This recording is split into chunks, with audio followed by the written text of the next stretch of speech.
यह कहानी है 8वीं शताब्दी के उत्तरार्ध की, जब भारत भूमि पर गुर्जर प्रतिहार और पाल साम्राज्य अपने साम्राज्य विस्तार में लगे थे।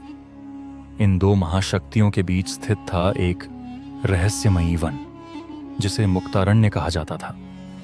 यह घना जंगल बिहार और बंगाल की सीमा के पास था, जहां गंगा की एक उपधारा बहती थी और जिसके बीचों बीच एक प्राचीन मंदिर था, त्रिशिरा मठ।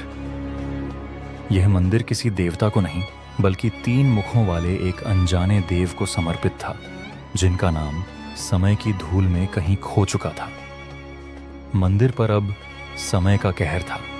टूटी दीवारें, उखड़े शिलालेख और बेलों से ढकी मूर्तियां, जो अब बस आधे चेहरे दिखाती थीं।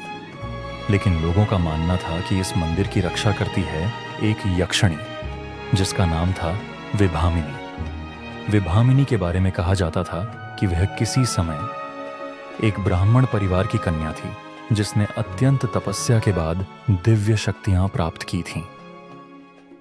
परंतु एक तांत्रिक के छल से उसे श्राप मिला और वह यक्षिणी बन गई। मंदिर की रक्षक और उसकी आत्मा मंदिर से बंधी थी, और उसकी मुक्ति तभी संभव थी जब कोई सच्चा साधक त्रिशिरा देव के रहस्यमयी मंत्र को पुनः जागृत करे। गांव वालों का मानना था कि विभामिनी चांदनी रातों में मंदिर के स्तंभों के बीच दिखाई देती थी, लाल रेशमी वस्त्रों में, जिन पर गंगा की रोशनी पड़ते ही वो धुंधली पड़ जाती थी। उसकी आंखों में एक अद्भुत करुणा थी, लेकिन एक असहनीय पीड़ा भी। कई साधु, तांत्रिक और जिज्ञासु वर्षों तक उस मंदिर तक पहुंचे, लेकिन कोई भी वापस नहीं आया। वर्षों बाद एक युवा ब्रह्मचारी, जिसका नाम आर्यकेतु था, गंगा किनारे ध्यान करते हुए इस मंदिर तक पहुंचा।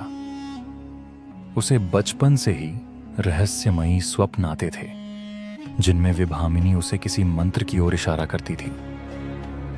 उसने मंदिर की ओर कदम बढ़ाया और पहली बार किसी ने त्रिशिरा देव की उपासना के रहस्यों को सही ढंग से समझा। मंदिर में प्रविष्ट होते ही एक तूफान उठ खड़ा हुआ।